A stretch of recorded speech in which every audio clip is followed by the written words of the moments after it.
à tous les trois, d'avoir accepté ce dialogue avec le public d'Abidjan, un public qui a envie de prendre la parole évidemment, qui a envie de s'exprimer sur cette échéance présidentielle de 2020. Bonjour Abdoul.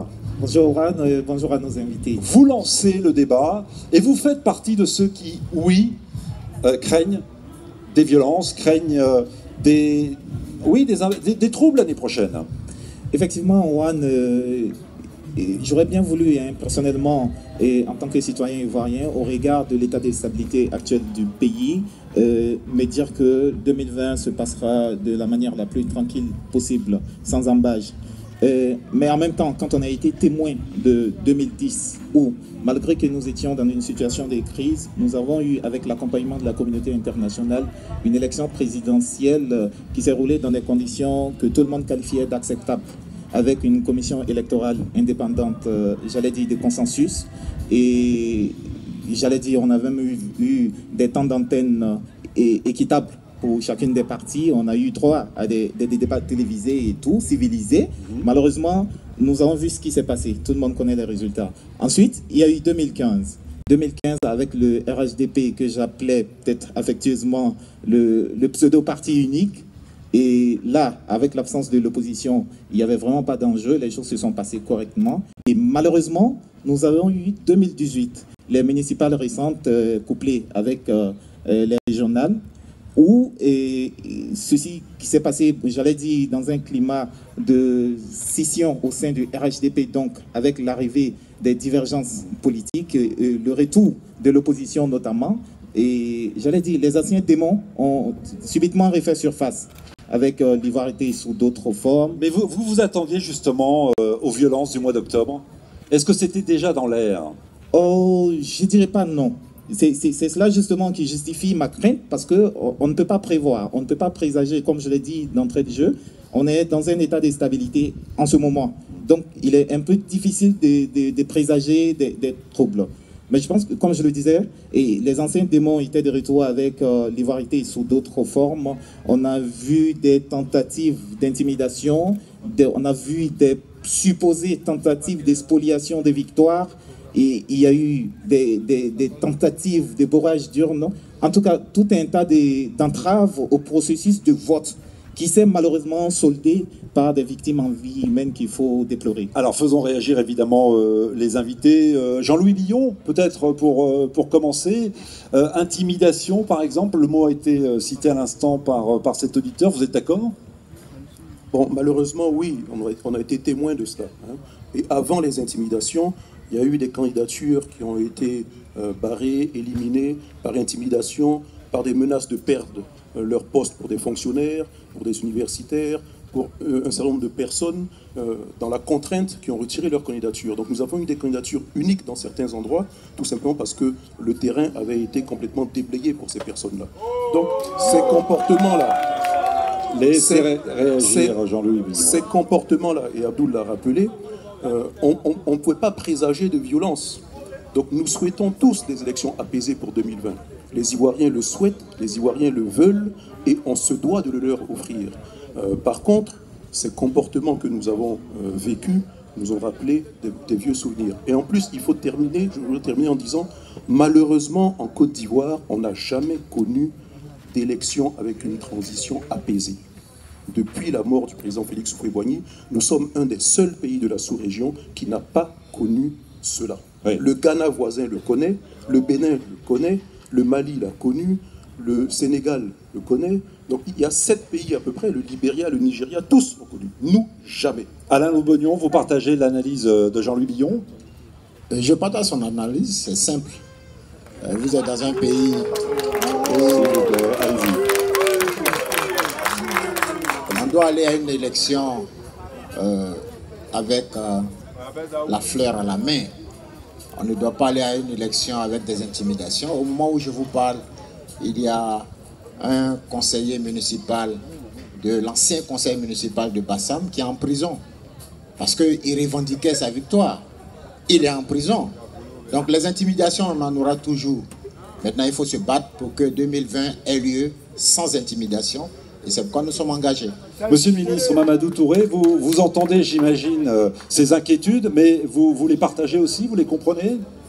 Deux choses. Je comprends les inquiétudes d'Abdoul, qui est plus sincère donc, dans ses dires. Quand on a connu la crise que nous avons connue en 2010, il est légitime de la part de nos populations d'avoir des inquiétudes. Mais ce que nous leur disons, c'est que 2010 n'est pas 2020. En 2010, la situation était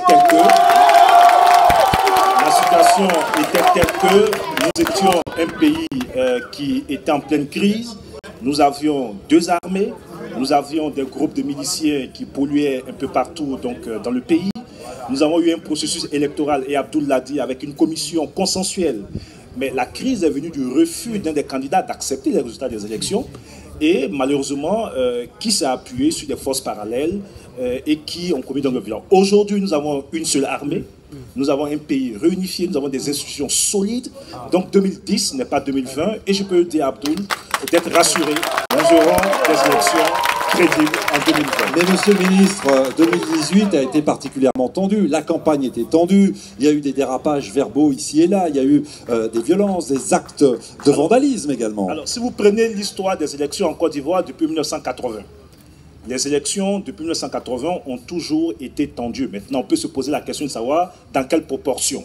Ce qui s'est passé en 2018 est grave, je ne vais pas le nier. Mais lorsque vous prenez 201 circonscriptions, et que c'est seulement dans 4 circonscriptions que nous avons eu des violences.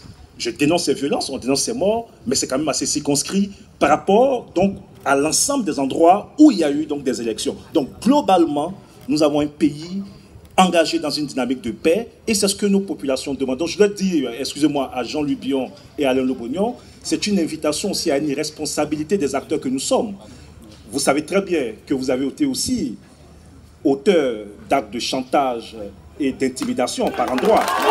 C'est une invitation à nous tous, à toute la classe politique ivoirienne, à faire preuve de responsabilité. On poursuit justement. Abdoul était assez pessimiste. Emma, bonjour. Bonjour. Comment envisagez-vous la présidentielle de l'année prochaine? Pour moi, comme je l'ai déjà dit, pour moi, je suis serein pour ce qui est de l'élection de 2020. Le ministre vient de le dire et j'abonde dans le même sens que lui. 2010 et 2020, il y a une grande différence. En 2010, le pays était divisé en deux. Il y avait effectivement deux armées. La rébellion au nord qui n'avait pas effectivement des armées. On ne va pas refaire toute l'histoire de 2010. Donc, mais oui, vous êtes confiant malgré les événements d'octobre dernier? Oui, les événements d'octobre dernier sont des événements qui étaient un tout petit peu disparates. Voyez-vous, en 2020, pour moi, comme vous savez, on le dit toujours en Côte d'Ivoire, il y a toujours des troubles malheureusement à l'approche ou bien pendant les élections. Mais ce sont des choses qui sont contenues. J'ai foi en... Enfin, qui sont contenues, il y a eu quand même des morts en octobre, octobre dernier. Alors, je voudrais qu'Alain, qui souhaitait prendre la parole il y a quelques instants, puisse prendre le micro RFI. Alain Lobognon. Oui, il est important de souligner à l'attention du ministre Touré que l'histoire de la Côte d'Ivoire ne commence pas, l'histoire électorale de la Côte d'Ivoire ne commence pas en 2010. Nous avons connu des violences. Le ministre Billon l'a dit. En 1995, il y a eu ce qu'on appelait le boycott actif. Il y a eu énormément de morts. Il y a eu des prisonniers. Et ceux qui contestaient en 1995, c'était le RDR et le FPI mis ensemble contre le PDCI. Il y a eu mort d'hommes. Donc, ce qui a recherché, ce n'est pas les violences. Ce qui a souhaité, c'est des élections apaisées. Et pour qu'il y ait des élections apaisées, il faut que les règles soient claires dès le départ. Pour 2020, nous attendons un nouveau code électoral. On va en parler. Nous attendons de nouvelles cartes nationales d'identité. On va en parler. Nous attendons une nouvelle liste électorale. Oui. Nous attendons une commission électorale qui découlera du code électoral. Et puis vous verrez que nous attendons la libéralisation des médias d'État, la non-caporalisation des médias d'État pour nous permettre de nous exprimer librement. Jean-Louis Billon, justement, au PDCI, pour parler de la liberté d'expression, liberté de faire campagne. Oui. Vous êtes d'accord, c'est compliqué. Mais je rajouterai également, nous attendons une justice qui n'est pas inféodée, un conseil constitutionnel qui soit autonome dans ses décisions. Donc tout ça mis bout à bout, il y a beaucoup d'attentes. Oui. Oui, c'était quoi votre question? Non, si vous partagez l'analyse sur la liberté d'expression, par exemple, puisqu'il évoquait les médias à l'instant. Bon, la liberté d'expression, lui, malheureusement, pour un tweet, il s'est retrouvé en prison. En début d'année. En début d'année. Donc, quand on parle de liberté d'expression, si jamais Donald Trump devait aller en prison pour des tweets, c'est 3 fois par jour qu'il irait. Oui. Je rappelle qu'Alain Lobognon a été condamné en première instance à 1 an de prison. Il a fait appel. Il a finalement été condamné à 6 mois de prison avec sursis. Monsieur le ministre, Mamadou Touré, justement, concernant la liberté d'expression, est-ce qu'il n'y a pas une inquiétude? Et est-ce que cette inquiétude, elle n'est pas tout de même un tout petit peu justifiée? Mais le dernier rapport de Reporters sans frontières a fait ressortir qu'en termes de liberté d'expression en Côte d'Ivoire, la Côte d'Ivoire a gagné plus de 10 places. Aujourd'hui, nous avons un pays qui gagne en place en termes de liberté d'expression. Ce que je voudrais dire, et cela ramène à la responsabilité des acteurs politiques que nous sommes. Jean-Louis, il ne faut pas banaliser. Ce n'est pas un simple tweet. Même aux États-Unis ou en France, si vous faites un tweet qui incite à la haine, qui incite à la révolte, vous tombez sous le coup de la loi. Donc ce qui est en cause, ce n'est pas le tweet. Ce qui est en cause, c'est le contenu du tweet. Ceci étant, Juan, je voulais rapidement dire que nous pouvons être d'accord. Vous attendez le code électoral, vous attendez la commission électorale indépendante. Les auditeurs veulent en parler, le gouvernement ne vous a pas attendu, puisque le gouvernement, avec le leadership du président Ouattara, a entrepris des discussions aujourd'hui avec l'opposition et la société civile en vue de réformer la commission électorale indépendante conformément aux décisions de la Cour africaine de justice. Il y aura un nouveau code électoral. Alors, et cela, les discussions ont commencé longtemps avant la présidentielle pour garantir les meilleures conditions possibles d'une élection apaisée en Côte d'Ivoire. On aura le temps de parler du code électoral et aussi de la réforme de la commission électorale indépendante. Bonjour Edgar. Oui, bonjour. Vous souhaitiez pointer du doigt justement sur la nécessité d'une telle réforme. Tout à fait, Juan. Je suis, comme Abdoul, vraiment pessimiste pour 2020. Il faut que je le dise clairement. Parce que, vous savez, les élections en Côte d'Ivoire sont organisées par la commission indépendante électorale. On dit bien commission électorale indépendante. Mais en Côte d'Ivoire, nous n'avons pas de commission électorale indépendante. Là, je suis désolé de le dire. Argumentez. Oui, je vais argumenter, Juan. Et aller droit au but. Voilà. Vous voyez, moi, j'entends par commission électorale indépendante une commission qui est dirigée par la société civile et non par les acteurs politiques. Parce que les acteurs politiques, quand ils sont présidents d'institutions, ils ne se comportent pas comme des présidents d'institutions. Ils se comportent comme des militants. Et je suis désolé de le dire, la crise de 2010 que nous avons connue, qui a endeuillé toute la Côte d'Ivoire, est partie de là. Le président de la commission électorale s'est comporté en militant d'un parti. Le président du Conseil constitutionnel s'est comporté en militant d'un autre parti. Donc vous dites il faut, excusez-moi, pour aller un peu droit au but, Edgar, vous dites qu'il faut exclure tous les partis politiques de la commission électorale. Tous les partis politiques, les représentants du président de la République, et donner la commission électorale indépendante à la société civile. Oui, après, j'insiste là-dessus. Vous avez insisté, laissez réagir nos invités, et se pose aussi la question de la légitimité de la société civile. Qui au sein de la société civile est légitime pour être représenté au sein de cette institution? Monsieur le ministre, justement, vous seriez prêt, vous, au gouvernement, à accepter l'exclusion de tous les partis politiques au sein de la CEI? Non, ce que le gouvernement a fait, c'est d'ouvrir déjà les discussions. Et il y a un cadre de dialogue aujourd'hui, et avec les partis politiques, et avec la société civile. Et pour être membre donc, du comité, au titre donc, du gouvernement, je peux vous dire qu'il y a toutes les propositions qui sont sur la table. Et il faut laisser le processus aller jusqu'à son terme. Mais c'est une proposition sérieuse, celle que vient de formuler à l'instant Edgar? Mais sans trahir de secret, je peux dire qu'il y a plusieurs propositions qui sont faites actuellement.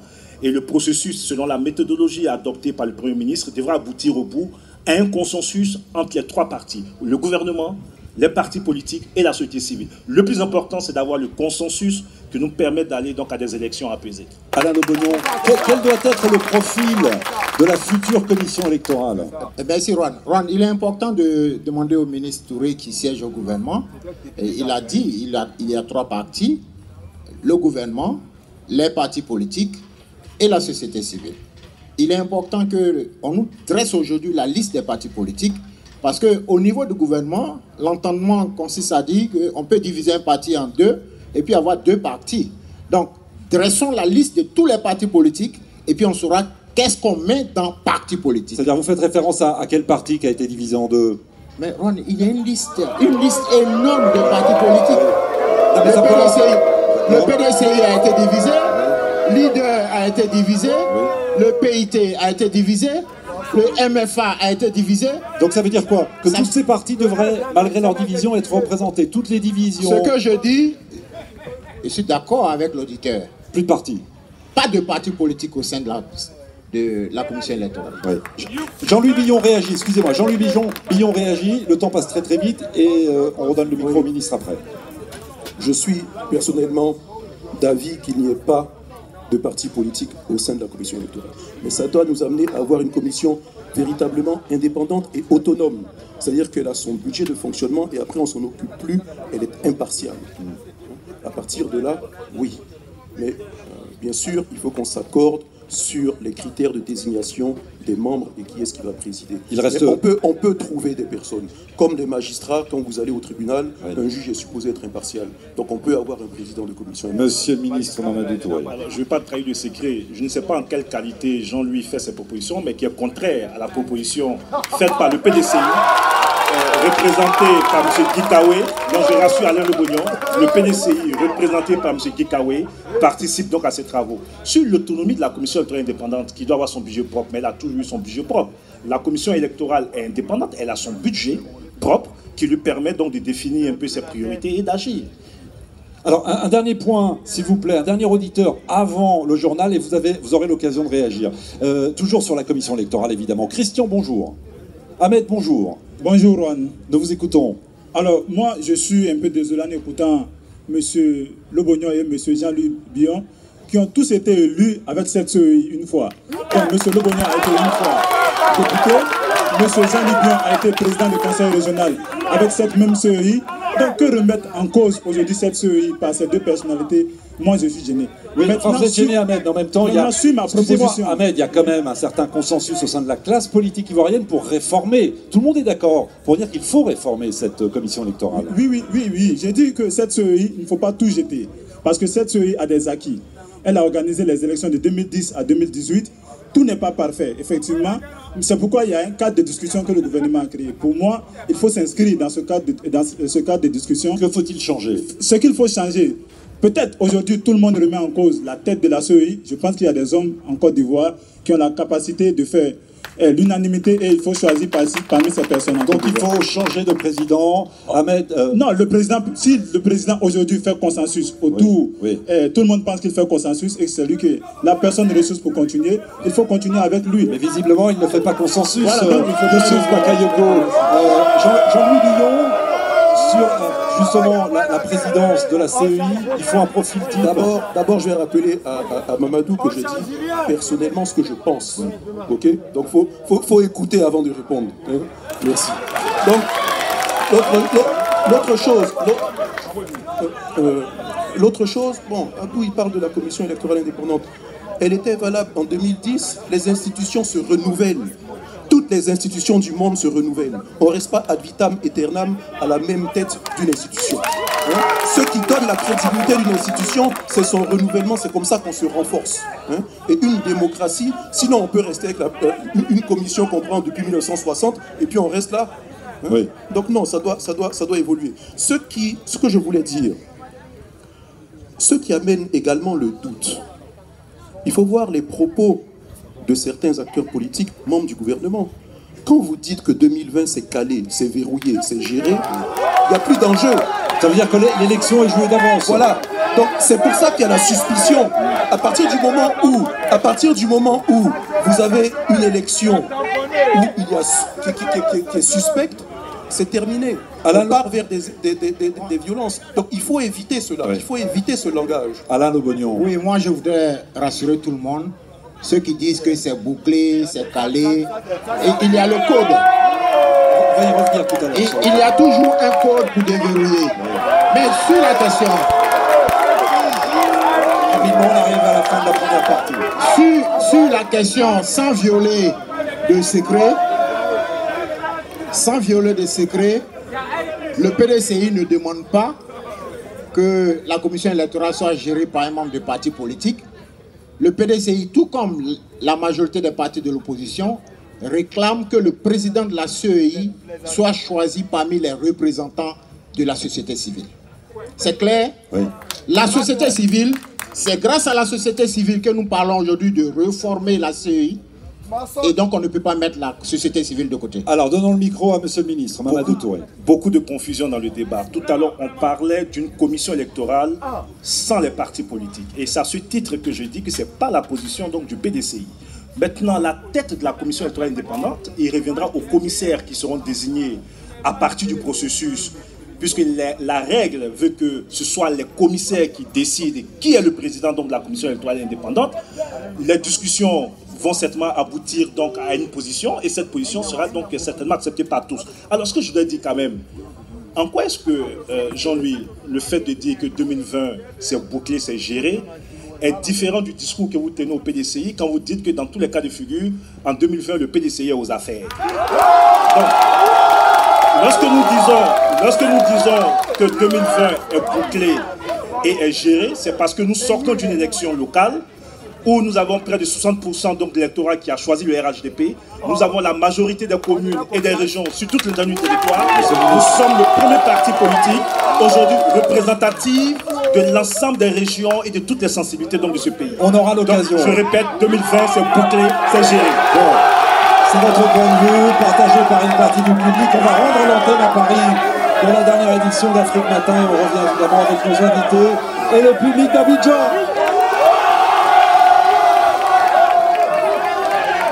Parfait. Alors on fait une pause, s'il vous plaît, d'une petite minute. Bon. Alors on n'est pas en campagne électorale, pas encore. S'il vous plaît, on va reprendre la deuxième partie. On a fait 24. Juste pour vous donner une...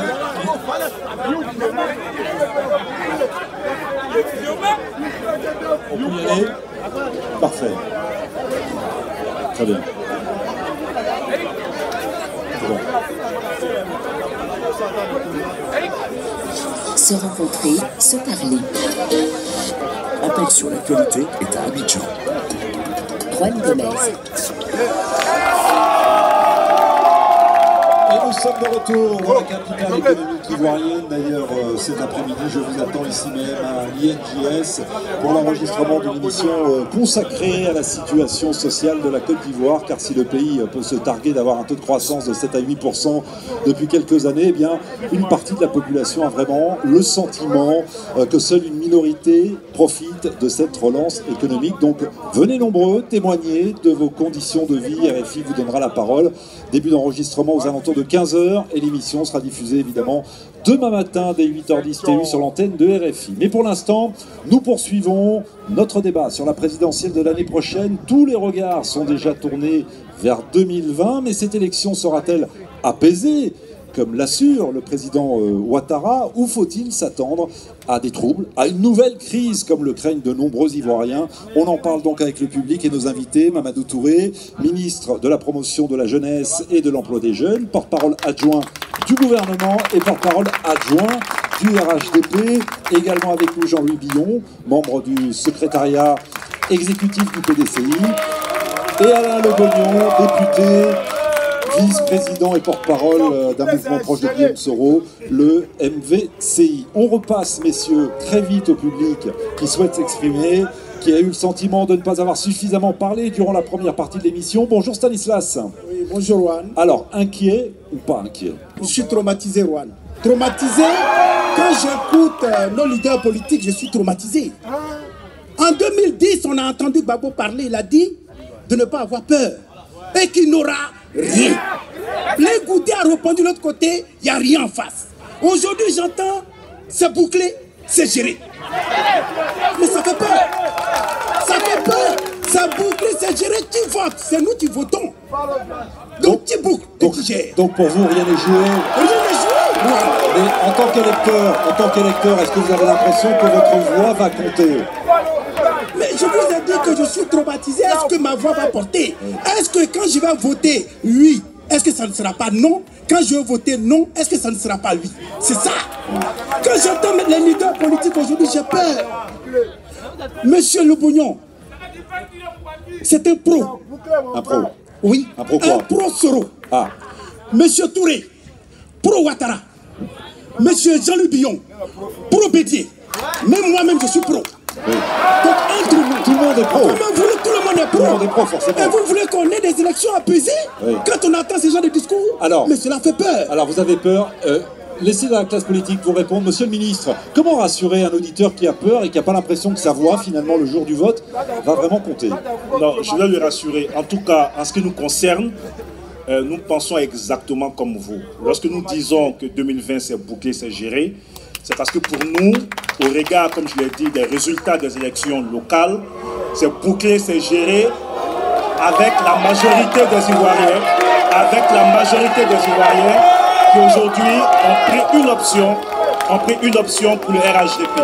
Mais je peux vous rassurer que jamais, et parce que cela est contraire à la philosophie du président Ouattara, jamais il n'y aura d'actes antidémocratiques qui remettent en cause le processus de stabilité et de cohésion. Ça, je peux vous le rassurer. Alors, Jean-Louis Billon, vous avez levé la main. Oui.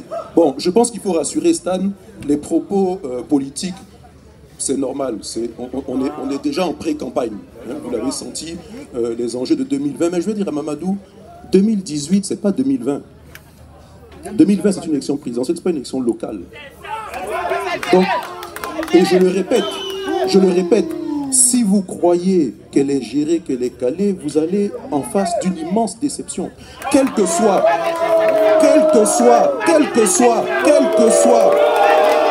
s'il vous plaît, un tout petit peu de calme. Laissez parler les invités. Merci. Allez-y, Jean-Louis Billon. Chers amis, quel que soit le candidat qu'ils vont mettre en face, nous allons gagner et le battre à plate couture. Voilà. Bon. Donc, si c'est verrouillé, nous allons déverrouiller. Si c'est bloqué, nous allons débloquer. Et si c'est calé, nous allons couper, décaler. Jean-Louis Billon, il y a quelques instants, s'il vous plaît, un peu de calme dans le public, on n'est pas en campagne électorale. Il y en a un qui brandit un chiffon là. Oui. Le chiffon. Le chiffon, il y a qui sur la photo? Je ne vois pas de loin. Mais Stanislas, Jean-Louis Billon, Stanislas disait un tel est pro, un tel. Jean-Louis Billon est pro Bédier. Nous sommes PDCI. Donc pro Bédier. Donc oui. Pro Bédier. Très bien. Alain Lobognon. Je voudrais rassurer Stan. Individuellement, nous sommes des pros, mais collectivement, nous sommes pro Côte d'Ivoire. Et il faut retenir que les élections de 2020 seront différentes des élections de 2018, seront différentes des élections de 2010, seront différentes des élections de 2000, parce que nous allons nous battre pour réunir toutes les conditions pour que les élections se déroulent de façon apaisée. Stan, voyez-vous, nous menons un débat politique sur une radio internationale qu'on appelle RFI. Je l'ai dit, la meilleure façon de rassurer les Ivoiriens, c'est de débloquer les antennes de la RTI pour permettre aux Ivoiriens d'échanger. Parce que ce qu'on ne dit pas, Allez-y, Alain Lobognon. J'ai été quand même militant et responsable du RDR. Je sais que c'est parce que la RTI a été confisquée qu'il y a eu le coup d'État de 99. Bon, il faut libéraliser, il faut libérer les médias d'État pour créer les conditions d'un apaisement pour 2020. Donner plus accès à l'opposition aux médias publics. Monsieur le ministre, en deux mots, et on retourne alors, je ne sais pas si, Alain, en faisant la référence en 99, si parce que vous considérez que la RTI est bloquée, donc vous préparez un coup d'État. Je ne sais pas si c'est ce que vous nous dites. Mais ce que je peux vous dire, c'est que la RTI, et Jean-Louis pourra donc le confirmer, la RTI est assez ouverte puisque régulièrement, toutes les 2 semaines, il y a des débats à la RTI. Et j'ai eu, moi, l'opportunité de participer à 2 débats face à des gens, des représentants du PDCI et donc à la RTI. Il faut simplement que vous acceptiez une bonne fois pour toutes de rentrer dans le jeu démocratique en évitant les petites manipulations, les petites tensions artificielles, rentrer définitivement dans le jeu démocratique. C'est ce qu'on vous demande. Allez, on redonne la parole au public et on poursuit cette émission 2020. Année électorale, l'élection sera-t-elle apaisée, oui ou non? Bonjour Alassane. Bonjour Juan. Alors vous souhaitez nous interpeller sur une éventuelle candidature du président actuel Alassane Ouattara. C'est ça. On vous écoute. Monsieur Juan, laissez-moi me lever parce que c'est un cri de cœur que je veux adresser à mon président, le président Alassane Dramane Ouattara, pour qui j'ai voté en 2010, pour qui j'ai voté en 2015. Voilà, j'aimerais lui dire de résister au démon du troisième mandat. Ce cri de cœur, c'est le cri de cœur de plusieurs jeunes Ivoiriens comme moi. Juan, il faut qu'en Côte d'Ivoire, on ait un président sortant et un président rentrant. Il faut que nous, la jeunesse, nous ayons l'occasion de nous voir, parce que depuis que nous sommes là, nous n'avons pas encore vécu ce fait-là. Voir un président serrer la main d'un autre président, on n'a pas encore eu, ce qui a été élu démocratiquement, je veux dire, voilà, on n'a pas encore eu l'occasion de voir cette scène-là. Que Ouattara, en tant que démocrate, nous le montre en 2020. En ne se présentant pas... Le ministre vous écoute et je pense qu'il vous a bien compris. C'est pourquoi je me suis levé. Je termine. En ne se présentant pas, mais également en empêchant les deux autres ténors, Gbagbo et Bédié, de se présenter pour ne pas qu'on ait une copie du match de 2010. Voilà, parce que si les trois sont là, c'est sûr que... Vous craignez que le scénario de 2010 se répète. Monsieur le ministre, Mamadou Touré, s'agissant de la candidature du président sortant Alassane Ouattara, il s'est exprimé à plusieurs reprises, et notamment sur RFI il y a quelques mois. Il disait au micro de Christophe Boisbouvier, la présidentielle de 2020, j'y pense, en substance tous les jours, je prendrai ma décision fin juillet 2020, comme l'autorise effectivement la Constitution. Quand vous entendez ce jeune dire, bon, tournons la page, avec tout le respect qu'on a à la classe politique actuelle, le président Ouattara, Henri Konan Bédié, l'ex-président Laurent Gbagbo, ils ont tous atteint un certain âge. Est-ce qu'il ne faudrait pas effectivement un renouvellement de la classe politique au sein de vos propres partis, monsieur le ministre? Mais quand je l'entends, j'ai l'impression d'écouter le président en juillet 2018, à l'occasion du congrès de l'Assemblée constituée donc, du RHDP, et j'ai l'impression d'entendre le président il y a quelques jours, à l'occasion donc du forum Mo Ibrahim. La position du président Ouattara est claire. Premièrement, la Constitution ne lui empêche pas la possibilité d'être candidat. Deuxièmement, il pense fondamentalement que la relève des générations doit se faire en Côte d'Ivoire. Il pense fondamentalement que lui, le président Henri Konan Bédié et les autres doivent pouvoir faire confiance à une jeune génération autour d'eux, qui ont appris autour d'eux et qui sont aptes aujourd'hui à gérer. Mais ce qu'il dit aussi, c'est que tout en ayant cette position de principe, parce que l'une des inquiétudes, c'est la quiétude, c'est la paix, il dit sa décision finale, il la prendra en 2020 en fonction de l'évolution de la situation interne. Et c'est une invitation, et je vais terminer par là, c'est une invitation à cette classe politique ivoirienne, à cette génération qui veut monter. Montrez-vous suffisamment responsable pour pouvoir relayer, pour pouvoir déléguer donc le pouvoir. Montrez-vous suffisamment responsable. Ne mettez pas en cause la stabilité du pays. Le président Ouattara a à cœur de transmettre le pouvoir à une nouvelle génération de façon démocratique. L'auditeur précédent disait qu'il faudrait que le président Ouattara fasse le nécessaire pour empêcher les candidatures de Laurent Gbagbo et d'Henri Konan Bédié. Non, il croit fondamentalement que la démocratie, en tout cas il le pense pour 2020, que tous ceux qui souhaitent candidat soient candidats. Maintenant, on peut dire qu'il reviendra au président Henri Konan Bédié, au président Laurent Gbagbo. C'est une question personnelle. Oui, de se positionner eux-mêmes. Voilà, de se positionner eux-mêmes. Également au sein de leur propre parti. Pour le président Bédié, ça arrangerait bien Jean-Louis Billon. Alors ça, on en parlera dans un instant avec lui. Mais d'abord, Alain Lobognon. Il est important de... S'il vous plaît, le temps passe très vite. Il est important de demander au ministre Touré de relire ses archives. Sur RFI, il y a une émission qu'on appelle Archives d'Afrique. En Côte d'Ivoire, nous avons des archives. Au moment du débat constitutionnel, ceux qui demandent à M. Ouattara d'être candidat disaient aux Ivoiriens que non, dans tous les cas, il n'est pas éligible. Effectivement, il n'est pas éligible pour un troisième mandat, pour la simple raison que La disposition ancienne de l'article 35, alinéa 1, a été cette disposition qui a été reconduite dans l'article 55 de la nouvelle Constitution. C'est un peu compliqué en substance, vous dites quoi, qu'il a déjà fait ses 2 mandats? 2 mandats, oui. Rééligible une seule fois. C'est cette disposition de 2000 qui figure dans la Constitution de 2016. Donc constitutionnellement parlant, il n'a pas le droit de se représenter. Il n'a pas le droit. Maintenant, je voudrais qu'on avance, allez-y. Maintenant que certains veulent se cacher derrière M. Ouattara pour dire qu'on va conserver le pouvoir, oui. Libre à eux de choisir leur candidat. Alors. Mais nous avons notre candidat et notre candidat ira à cette élection. Jean-Louis Billon, allez-y, prenez le micro et refus. Moi, d'entrée de jeu, j'ai rappelé que le souhait réel des Ivoiriens, c'est que l'élection de 2020 soit apaisée. Et les Ivoiriens souhaiteraient connaître une transmission de pouvoir parce qu'on ne l'a jamais vécu. Et honnêtement, moi qui ai été à des prestations de serment de nouveaux présidents dans d'autres pays africains, c'est vraiment enviable. C'est un moment très fort pour une nation. Et nous, Ivoiriens, nous ne l'avons jamais connu. Il serait temps que les nouvelles générations connaissent cela. Alors, vous savez quoi, justement, bonjour Olivier. Oui, bonjour Monsieur Roy. Et on revient évidemment aux invités dans un instant. Vous souhaitiez revenir sur cette éventuelle candidature du président sortant Alassane Ouattara? Oui, effectivement. Moi, je ne vois pas le problème. Il jouit de ses droits civiques et politiques. Il peut librement se présenter.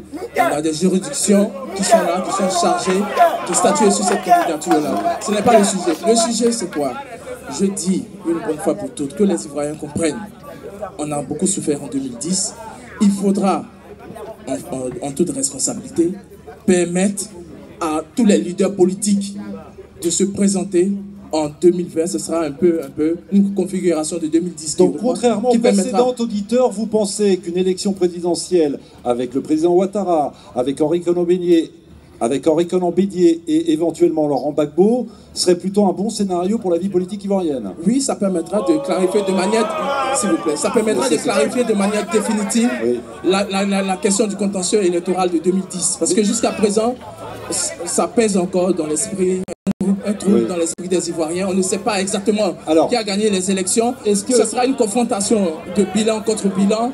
Monsieur Henri Konan Bédié, Monsieur Babo, Monsieur Ouattara ont tous été des présidents de la République. Ce sera confrontation bilan contre bilan. Merci. Et on pourra de façon définitive trancher la question. Je ne sais pas où est Quentin, mais ce serait bien qu'on puisse retirer les micros un peu avant. Jean-Louis Billon, est-ce qu'il ne serait pas temps tout de même que la classe politique rajeunisse et qu'au sein du PDCI, qu'une autre personnalité émerge pour cette élection présidentielle? Excusez-moi, pour tout le respect que je peux avoir pour Henri Konan Bédié, 85 ans l'année prochaine. Écoutez, vous êtes un quinquagénaire, vous par exemple. Vous avez, je crois, sans trahir un secret, 54 ans. Bon, je vais vous dire, en toute honnêteté, sur le continent africain, nous avons la population la plus jeune de la planète et nous avons la classe politique la plus vieille. C'est sur l'ensemble des pays africains. Il est grand temps que les générations nouvelles prennent leur destin en main et décident de leur futur. Bon, ça, c'est mon point de vue.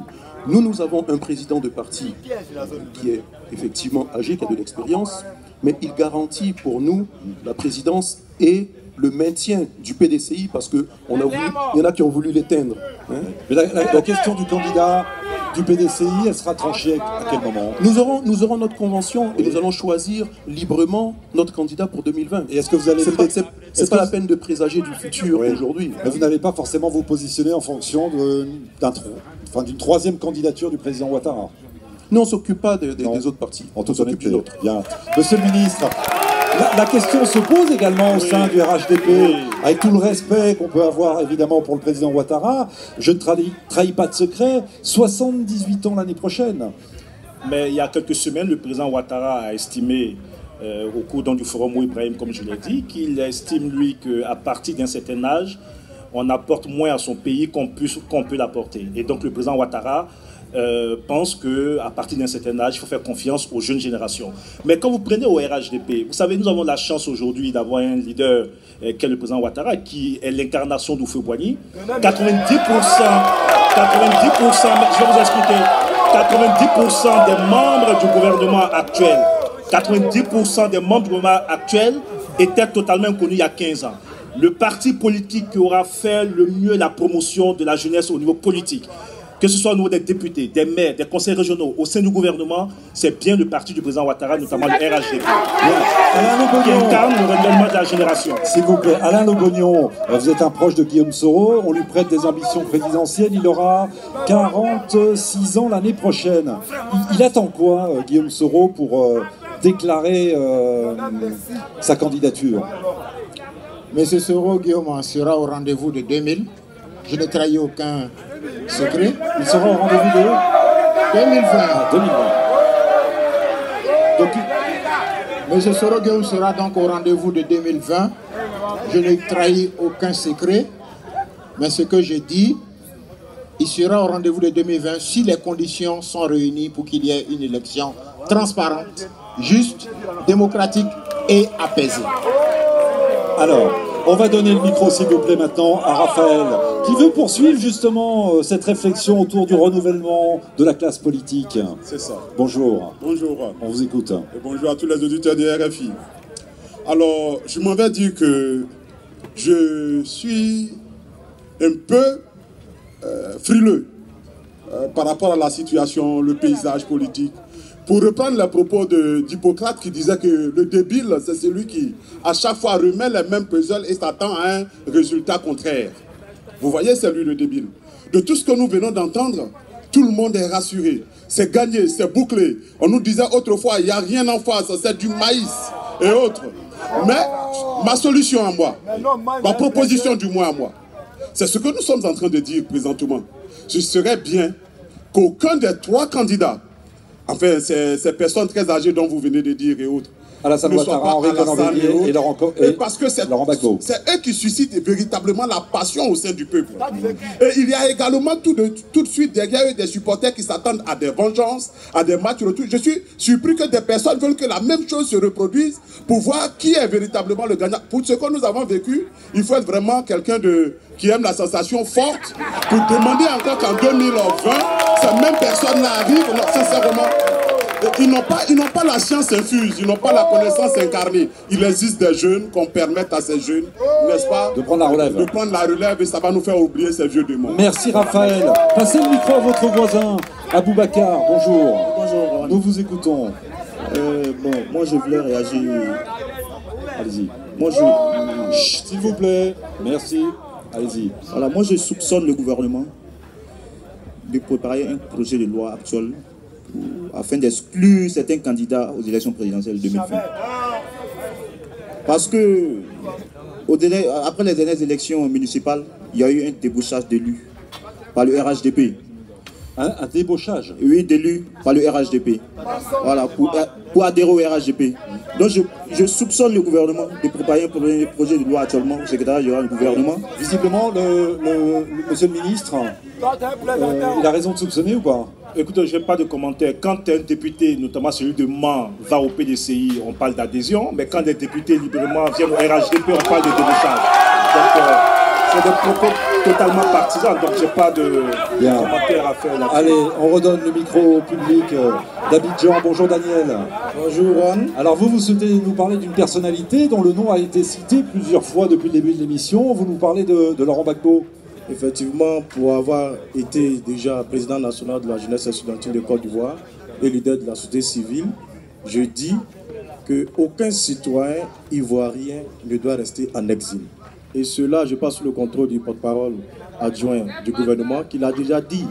Et que le retour de Laurent Gbagbo, déjà, n'est pas exclu par le gouvernement actuel, mais cela doit se faire dans un cadre consensuel de réconciliation nationale, de cohésion sociale. Donc le retour de Laurent Gbagbo doit permettre la vitalité de notre démocratie dans un premier temps et dans un deuxième temps permettre à ce que le jeu démocratique ivoirien puisse permettre à ce que tous les Ivoiriens se sentent impliqués au niveau de 2020. On aura l'occasion lundi de parler longuement de l'ancien président Laurent Gbagbo, puisqu'on sera à Gagnoa, ville natale de l'ex-président. S'il vous plaît, le public, monsieur, il a le droit. Pourquoi vous criez? Attendez, on arrête une seconde. Et le monsieur là, Celui qui fait le malin là, pourquoi vous criez? Non, mais pourquoi vous criez? Hein? Pourquoi vous excitez là? Laissez-le parler. Je suis pas sûr que vous ayez des choses aussi intéressantes à dire. Mais bon, ça me regarde. Voilà, excusez-nous. Parfait. C'était qui parlait? Je sais plus. C'est vous. Très bien. C'est bon. Très bien. Une réaction peut-être justement sur la perspective d'un retour de Laurent Gbagbo sur la scène politique ivoirienne. Alain Lobognon. Juan, je l'ai dit le 11 avril dernier, à l'occasion donc des 8 ans de la crise post-électorale, qu'il était venu le moment pour la Côte d'Ivoire de réunir autour d'une même table ses leaders. Laurent Gbagbo doit rentrer en Côte d'Ivoire. Laurent Gbagbo est ivoirien et la constitution ivoirienne interdit qu'on maintienne en exil un Ivoirien. Depuis 2017, nous appelons au retour des exilés. Monsieur Laurent Gbagbo a été libéré. Nous pensons que le gouvernement doit tout mettre en œuvre pour son retour en Côte d'Ivoire pour amorcer le dialogue. Nous avons justement le porte-parole adjoint du gouvernement. Il vous répond, Mamadou Touré. Cette position d'Alain Lobognon et de son leader, malheureusement, n'a été affichée que quand ils ont eu des ambitions présidentielles, ce qui ne les rend pas crédibles. Donc, ceci étant, le gouvernement estime que le sort de Laurent Gbagbo est encore pendant à la Cour pénale internationale. Nous avons pris note donc de cette procédure. Il faut laisser la procédure aller à son terme. Et après donc cette procédure, il reviendra à Laurent Gbagbo de décider donc de ce qu'il veut faire. Et s'il décidait donc de retourner en Côte d'Ivoire, qui est son pays, il en parlera certainement avec son frère Alassane Ouattara. Bon, en tout cas, c'est vrai que la situation judiciaire de l'ancien président n'est pas encore très claire en Côte d'Ivoire, puisqu'il a été condamné il y a un peu plus d'un an à 20 ans de prison pour cette affaire dite du cas de la BCAO. Bon, on y reviendra longuement justement avec des représentants du FPI et les partisans de l'ancien président lundi depuis Gagnoa. Souleymane, bonjour. Bonjour Juan. Alors, inquiet ou pas pour 2020? Alors, je ne suis pas inquiet. Ce débat est symptomatique de l'influence que peut avoir un discours politique. Je suis arrivé ici avec un état d'esprit et je dois dire que j'ai failli me laisser aller aux émotions, me faire avoir. Mais je me ressaisis. Pour moi, il n'y a rien d'anormal. J'ai envie de dire, enfin, le pays redevient normal. Ce qui a été un problème pour nous, c'est que la ligne de démarcation entre le pouvoir et l'opposition n'était pas nette. À partir de ce moment-là, il y en avait qui nageaient en notre bout. Aujourd'hui, le jeu démocratique s'exprime, il y a une opposition qui s'oppose et il y a un gouvernement qui gouverne. C'est aussi simple que ça. Tout est normal, vous n'êtes pas inquiet, vous? Non, je ne suis pas inquiet, d'autant plus que les élections précédentes de 2018, les dernières élections ont montré qu'il existait des mécanismes de recours qui ont fonctionné. À partir de ce moment-là, c'est le discours des politiques qui va faire sortir la population dans la rue ou qui va, de façon responsable, aller saisir les autorités compétentes pour exercer les recours nécessaires. Allez, passez le micro à Camille, dernier auditeur de cette émission ici à Abidjan ce matin. Bonjour Camille. Oui, bonjour. Nous vous écoutons. Ben, contrairement à Souleymane, moi je dirais que je suis très inquiet quant aux élections à venir de 2020. Et j'en veux pour preuve les élections municipales dernières auxquelles on a assisté et qui ont donné lieu à des incidents, au cours desquels on a eu des morts d'hommes. Et moi je dirais que c'est bien beau de le dire, on veut des élections apaisées, que le président Alassane le dise, que le gouvernement le dise. Mais il ne faut pas que ça s'arrête à des déclarations de bonne intention. Il faut poser des actes forts. Il y a le code électoral qui existe. Il y a des instruments qui permettent, c'est le gouvernement, c'est l'État qui permettra de garantir des égales chances aux différents candidats. Et ça passe par l'accès équitable aux médias d'État. Ça passe au service public, à l'accès équitable au service public pour tous les candidats, notamment la justice dont parlait M.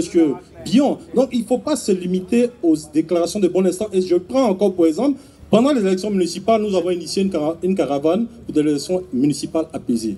Et je vous dis qu'on a eu des recours qui étaient vraiment ahurissants. Il y a des zones, par exemple, où des candidats n'ont pas pu faire campagne parce que des candidats qui étaient des candidats du parti au pouvoir avaient un meeting ce même jour et toutes les forces de sécurité étaient réquisitionnées.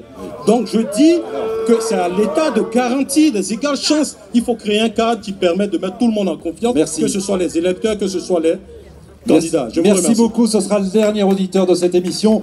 Le mot de la fin, évidemment, à chacun de vous. Peut-être, je vais laisser Monsieur le Ministre conclure au final. Alain Lobognon, par rapport à tout ce qui a été dit.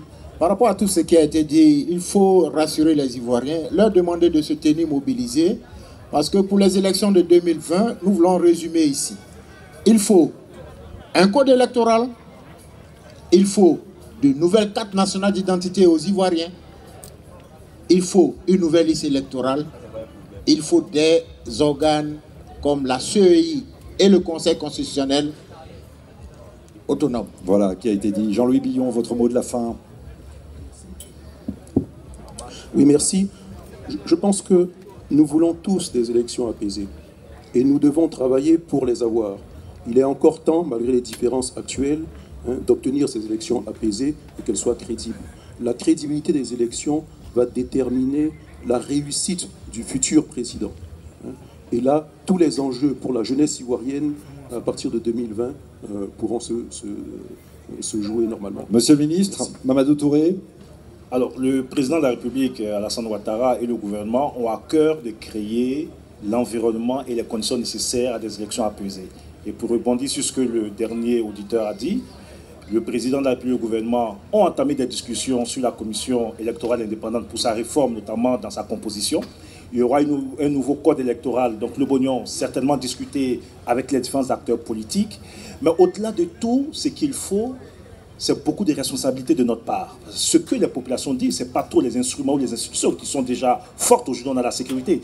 Il nous faut être des acteurs politiques responsables parce que nous le devons à cette jeunesse-là. Bien, merci à tous les trois infiniment d'avoir accepté ce dialogue à bâton rompu avec le public d'Abidjan. Si vous nous écoutez d'ailleurs dans la capitale économique ivoirienne, on vous attend évidemment très nombreux cet après-midi à l'INJS. Nous vous donnerons la parole sur la situation sociale de la Côte d'Ivoire, car le pays est certes en tête en matière de croissance en Afrique de l'Ouest. Le problème, c'est qu'il y a cette expression populaire que vous connaissez tous, j'imagine, dans le public. On ne mange pas goudron, on ne mange pas béton. Autrement dit, toutes ces infrastructures, tous ces chantiers qui sont sortis de terre ces dernières années ne remplissent pas suffisamment l'assiette des Ivoiriens. Donc venez nous raconter vos conditions de vie. RFI vous donnera la parole à partir de 15 h. Émission à suivre en direct, donc émission à écouter demain matin.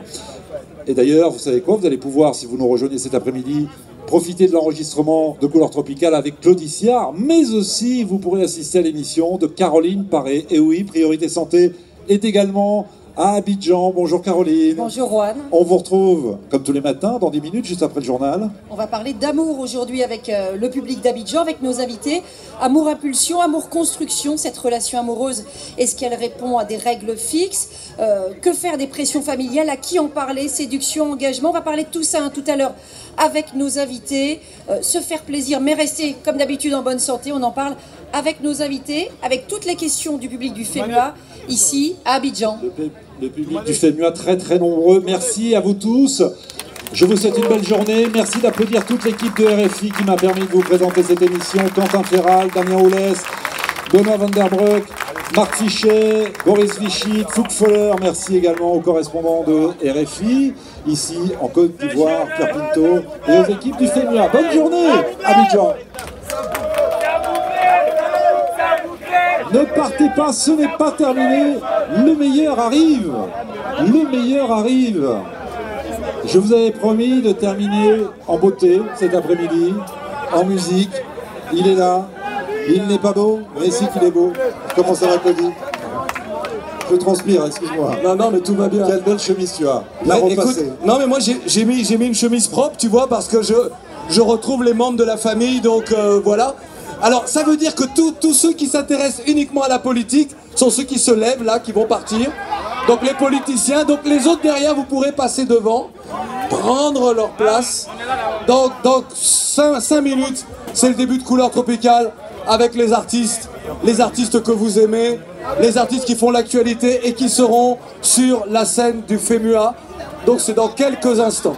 À tout à l'heure la famille.